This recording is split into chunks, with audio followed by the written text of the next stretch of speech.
यह तिब्बत का वह काल था जब एक साधु मिलारेपा अपनी साधना से देवताओं के समान पूज्य हो रहे थे। उनकी ख्याति दूर दूर तक फैल चुकी थी। लोग उन्हें सिद्ध योगी कहते और हिमालय के जीवित बुद्ध भी कहते।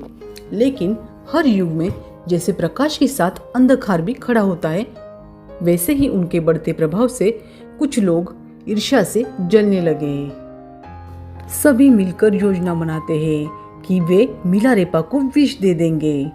मिलारेपा के पास पहला विरोधी आया और बोला, हे पूज्य मिलारेपा, मैंने आपके लिए विशेष प्रसाद बनाया है, कृपया करके इसे स्वीकार करें। मिलारेपा मुस्कुराकर कोमल स्वर में कहते हैं, तुमने मुझे अर्पण किया है तो मैं इसे कृतज्ञता से स्वीकार करता हूँ। जान लो, योगी के लिए अमृत और विष कोई भेद नहीं होता है। वे कटोरा उठाते हैं और ध्यानपूर्वक विष भरे दूध को पी जाते हैं। पहला विरोधी मन में धीरे धीरे हंसता है और बोलता है, अब यह नहीं बच पाएगा, देखना कुछ ही देर में यह तड़प कर गिर जाएगा। समय बीतता है, रात बीत गई, पर मिलारेपा उसी गुफा में पद्मासन लगाए बैठे रहे। उनके चेहरे पर वही शांति, वही दिव्य आभा। सुबह की किरणें गुफा में आई। मिलारेपा की आंखें खुल गई। विरोधी लोग आश्चर्यचकित और भयभीत होकर उनके सामने खड़े हो गए।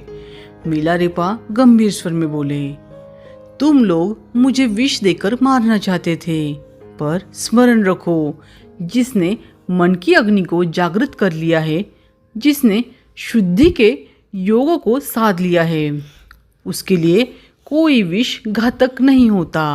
वह विष मेरे भीतर अमृत में परिवर्तित हो गया। मिलारेपा का चेहरा उस समय तेजोमय हो उठा।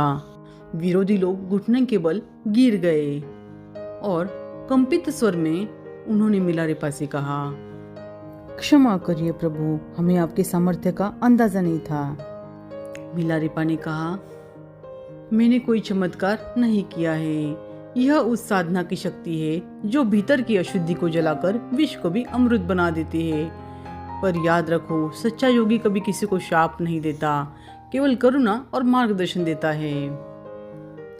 लोग स्तब्ध खड़े थे और उस क्षण से मिलारेपा का नाम तिब्बत में अमर चमत्कार बन गया।